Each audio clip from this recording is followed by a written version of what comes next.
Yes, the Bantaba, what is it? You know what I'm doing.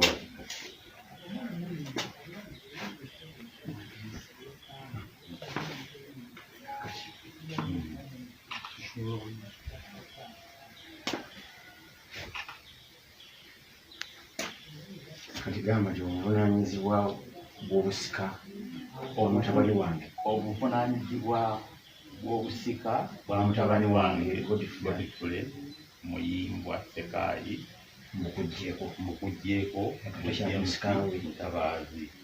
Era gwe tukyali musikaawe. Era tukyali wa Mpindi. Era tukyali wa kika kya Mpindi. Tukyalina kakwate konna mu lujja luno. Ngenda kukwasa maama wo akutwale mu kika ekituufu. Toli wa kika kya Mpindi. Akuwe taatawo. Omwana wo wuuno mukuwadde ye omwoyo mulungi, genda omuwe kitaawe omutuufu okuva leero. Si wa Mpindi, takyalina kakwate konna mu lujja luno. Twala omwana wo gye wamuzaala. James weeraba, genda ne nnyoko. Ate omwana wo omutwale, takyalina kakwate konna mu lujja luno.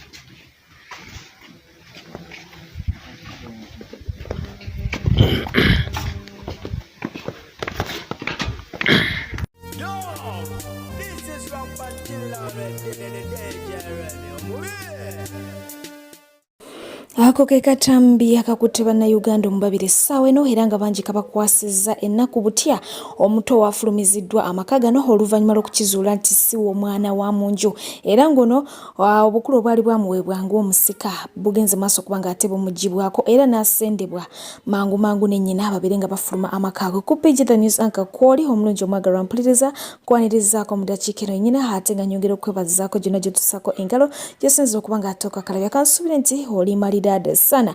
Ate byo ebiva mulumbe ew'omukyala yatuvudde ku maaso yabadde tiktoka Jessilavwa si birungi oluvannyuma lwabo abagenze maaso okuba ng'ate bayisa akabbo okusolooza Amabuggo ate bwe batyo ne batalabikako nago.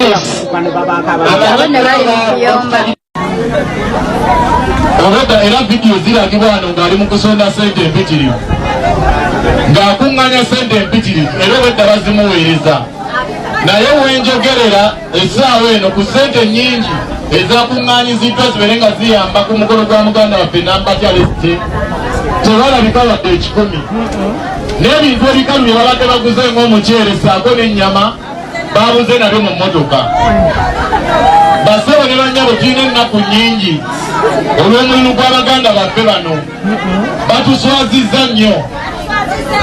Kino tukikoze tulage ensi nti bino ebigenze mu maaso abatuuze b'e Nansana n'ekyalo kino bakiyita batya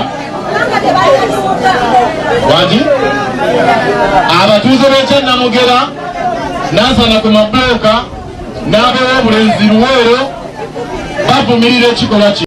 Kyennyamiza butya abantu bwe bakyagaanye okuyiga mu dduniya eno. Dduniya etwemalizaamu bwereere oli otya Amabuggo ng'ate enkya eyiyo gye basima. Anyways, Yes Mwandu avudde bw'atyo n'agenda mu maaso okuba ng'ate ategeeza nti buli omu abadde abanja mukyala we agende mu maaso okuba ng'ate amutuukirira kubanga ayagala omwoyo gwa mukyala we gusobola okuba ng'ate gutuuka mu jjana.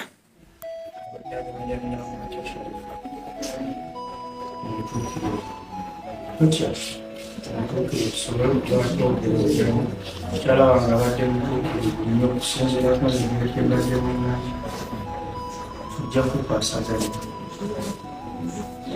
byonna abadde mubanyeko saagala byenninga bikwekkolera banaagenda bawatugamba omukyala dimazaagenamutwe saagala sigale kukkolera nina abadde amubande baali balabaani kyaba mutuukirivu bange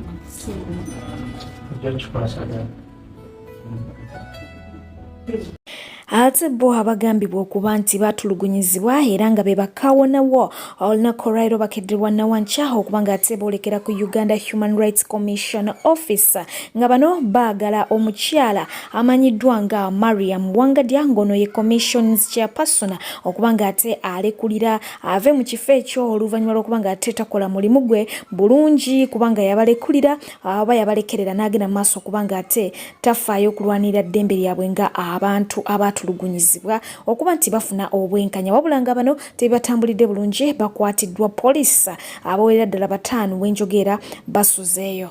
Eyo nga tuvuddeyo bo ab'oludda oluvuganya gavumenti bateeseteese okusisinkana abalonza mu Makindye West wamu ne Kawempe North basalire wamu amagezi ku nsonga z'ababaka baabwe okuli Alan Sewanyana n'omukulu amanyiddwa nga Muhammad Segirinya ba Honorable abamaze ebbanga eriwererako ddala mu kkomera kati nga lya myezi 17. Ab'oludda oluvuganya bagamba nti ebbanga lino lyonna abantu mu bitundu bino tebakiikiriddwa ate nga munnange bakola ogw'okulonda naye nga beetaaga okubanga munange basalira wamu amagezi ku butya bwe bayinza okubanga ate bakwasaganya oba bayambibwamu mu nsonga eno.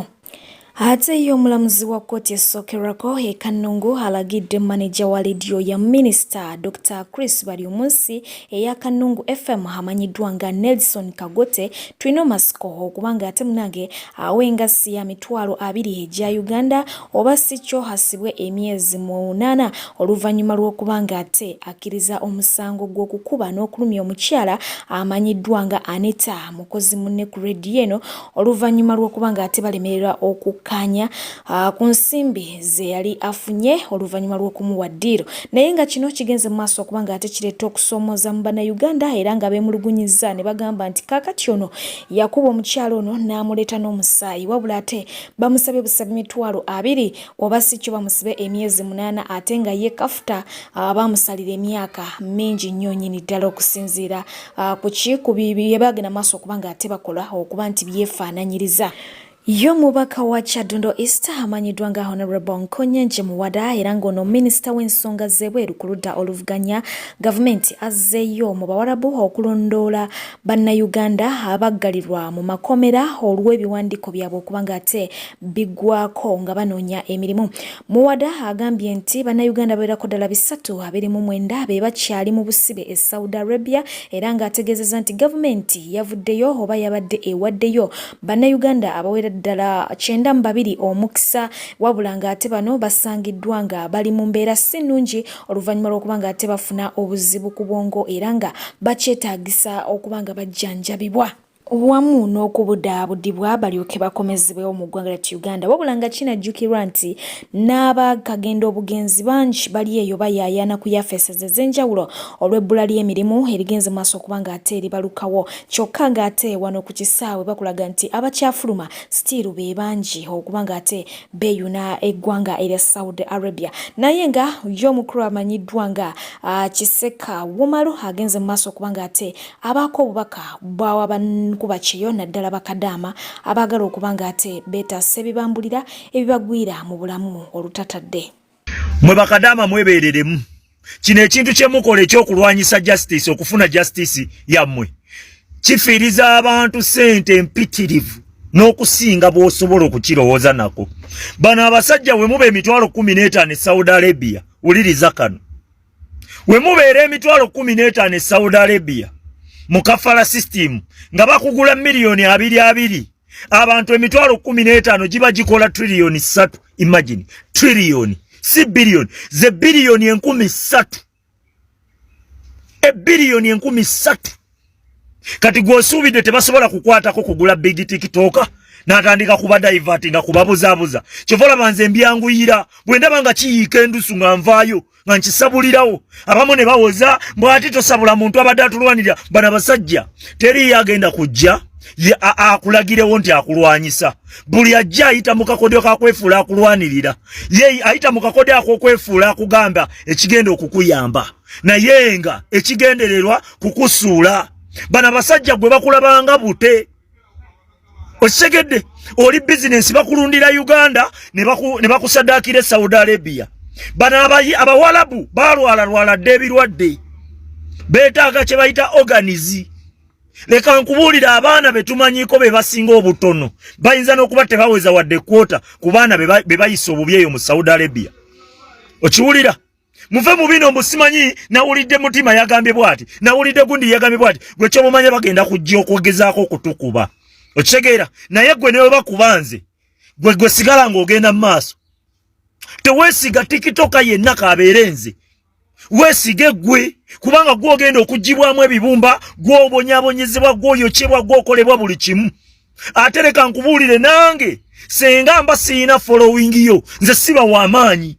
Kitegeeza gw'oli w'amaanyi n'okunsinga kubanga mwe mwegatta. Mubeera ki? Musobola obeera kimu, musobola okukola buli kimu ne kigguka. Kasita mubeera bangi. Okiwulira gwe?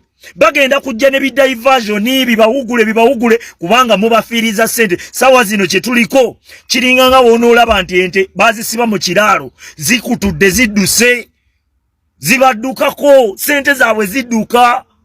Okiwulira? Bagenda kujja ne propaganda era twolekedde olutalo sematalo.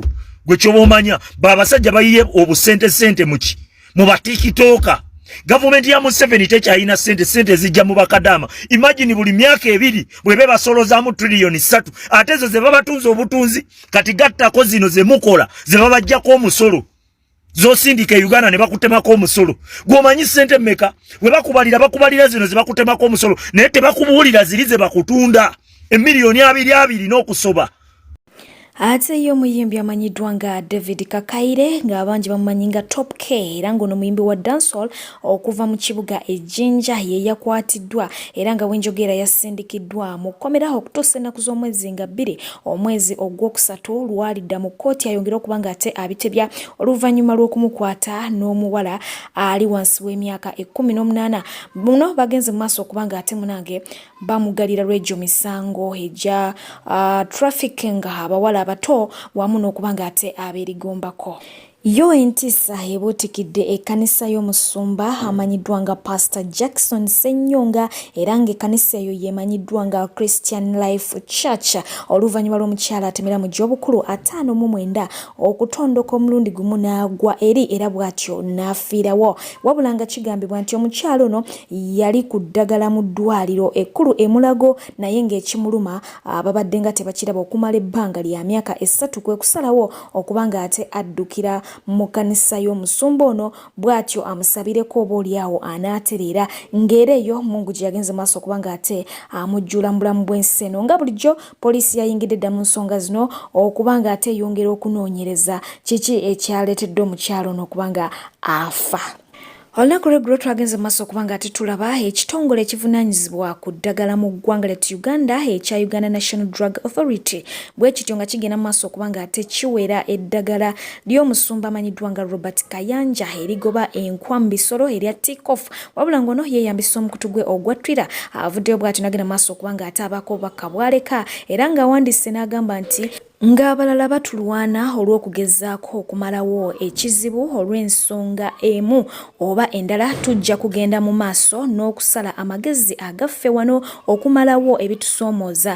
Kati e Karamoja batandise okuba nga ate munange bakungula ku ttaka lyabwe okulwanyisa ebbula ly'emmere. Olunaku lujja kukya lumu n'enkwa zijja kufa lufumo mu nte zaffe. Bw'atyo bwe yagenze mu maaso okuba nga ate ategeeza munange ku nsonga eyo.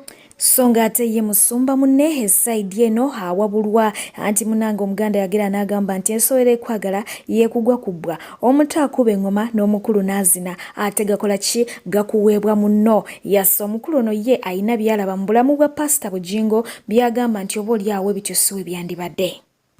Omusumba Alozias Bujingo natandika okumugoberera ng'akyali wa musumba munne Joseph Serwadda.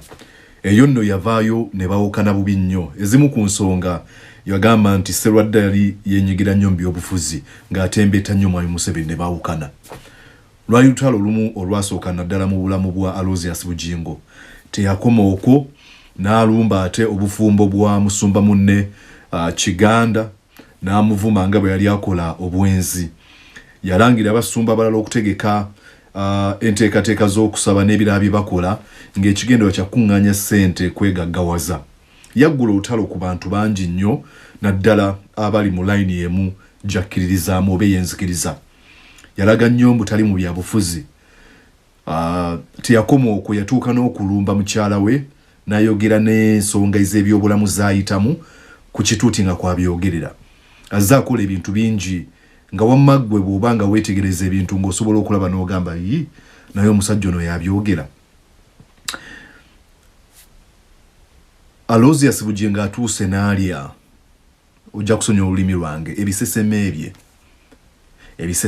bye nti bwe yalangira oba bwe yanyiiga ne Sserwadda olw'okutembeeta Museveni ye kati n'atembeeta Muhoozi Kainerugaba. Yavuma Kiganda nti akola obwenzi naye nnyini yagoba mukazi we n'awasa omukyala omulala.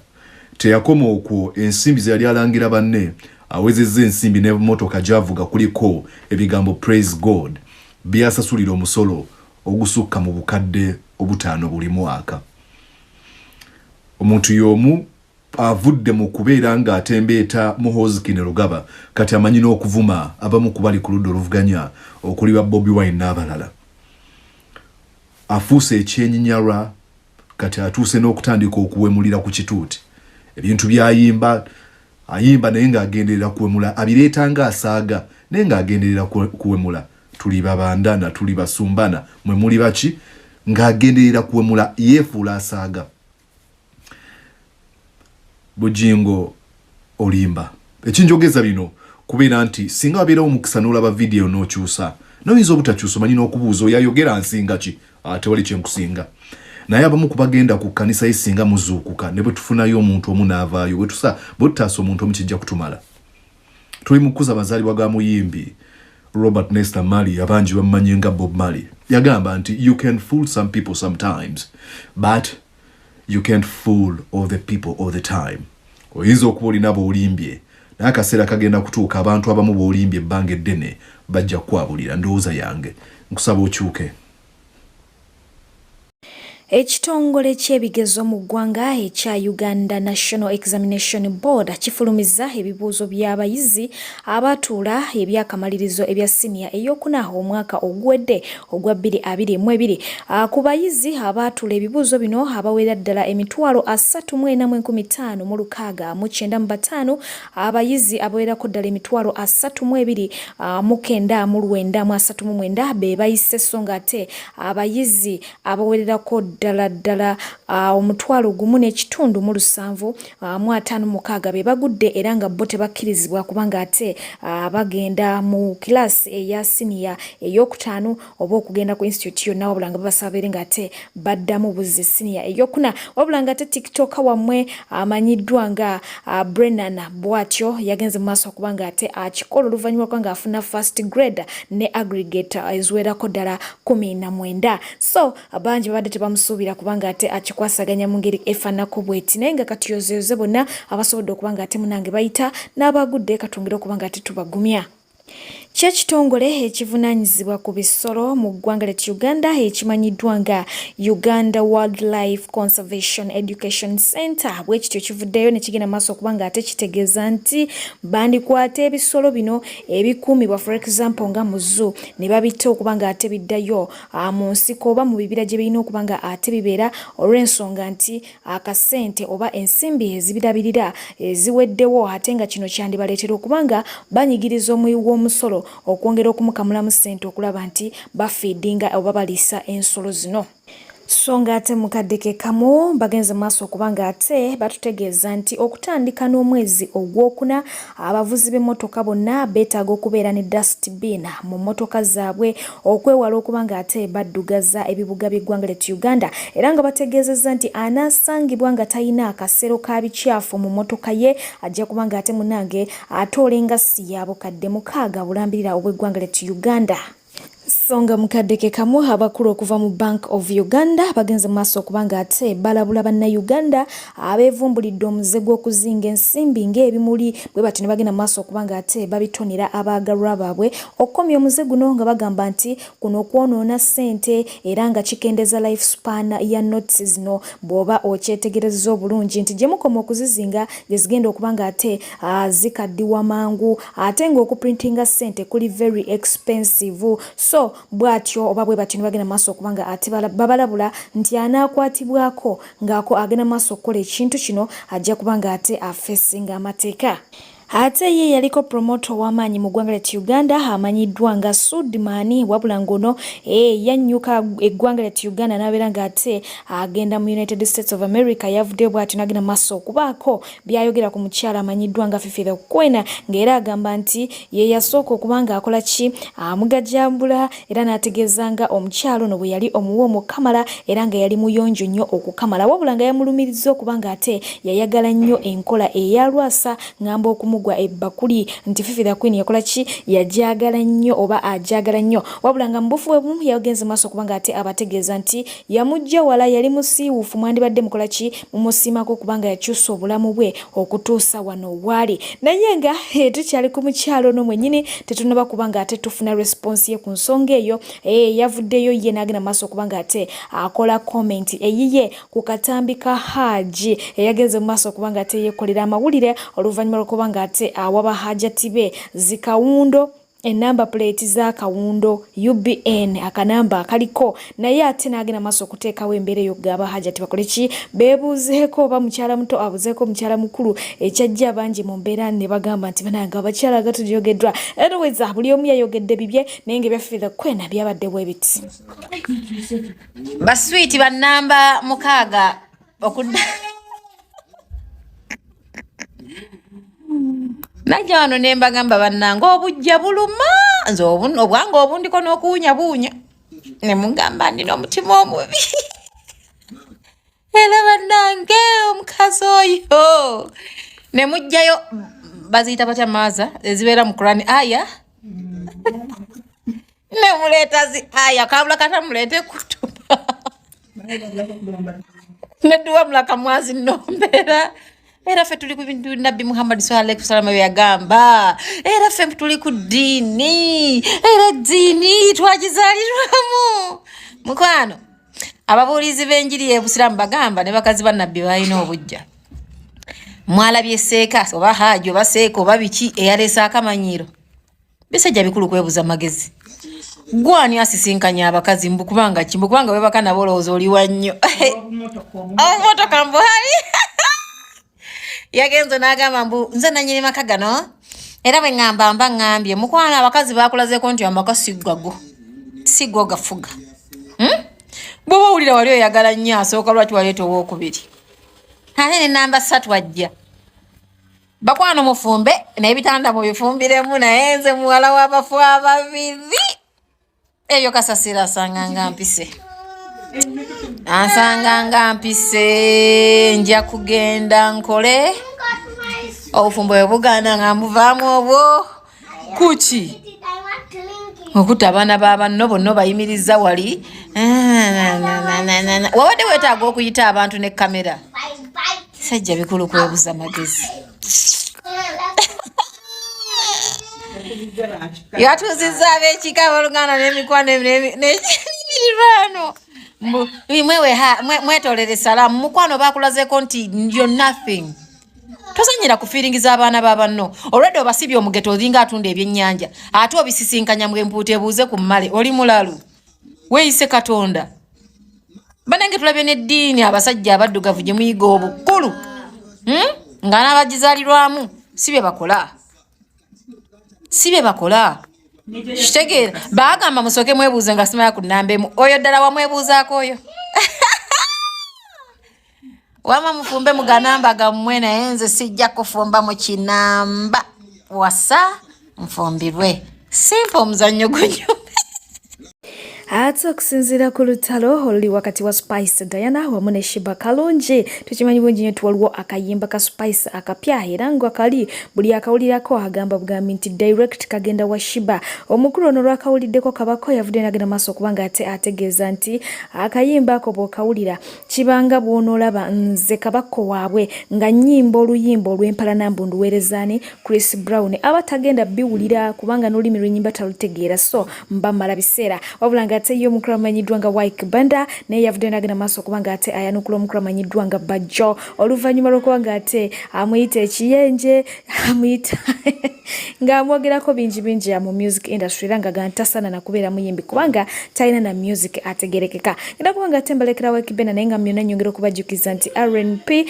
at your services abeera Remy ne Fifi okuba nga munange tukutuusaako entambula yonna gye weetaze muntu wange okuba nga ate tukutambuza ku bbeeyi ensaamusaamu ate era still mukadde ke kamu ne tuba nga twewuunyisa omwagalwawo oba omuntu w'osinga oba otutumye okukola ekyo wabula nga nyongera obajjukiza nti Valentine esembedde muleeta abaana tubaagalize Valentine ennungi bannange musiime ku baami bamwe musiime ku bakyala bamwe mujje nange mungulire ku soda bannange ekintu tugijanjawaze mujje tugende mu maaso okuba nga ate tukikwasaganya obulamu bwa kiseera siima taata w'abaana siima mama w'abaana ate Mungu ajja kuba nga akikubalira ngenda kuba nga ate mberekereza mukadde kano nsabe Mungu atakuumira mpeera ayongere okuba nga abankuumira mubeere bulungi mbaagala nnyo mweraba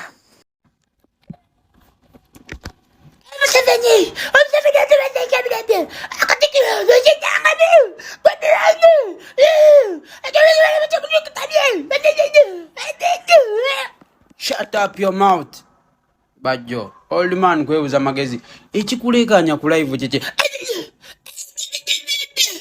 Shut up. Kuchindanga.